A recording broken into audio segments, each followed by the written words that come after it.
You choose a construction loan if you had specific things that you needed to achieve. You had a family that you wanted to plan for, you needed a certain amount of space. You had things that you must have in your home that you may not be able to find in an existing built home. A progress payment is payment we make to your builder for work that they've completed.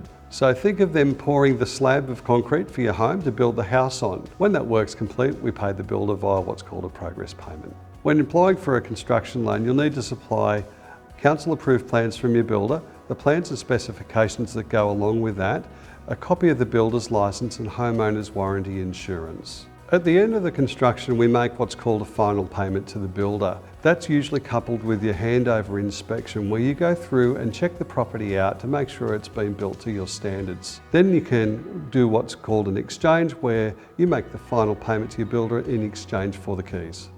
Structural changes occur when you're changing the exterior roof line or walls, or when you're changing a load-bearing joist in the property. It may or may not include general renovations like kitchen and bathroom changes. For All Life's Destinations means that wherever you want to go, we're there with you.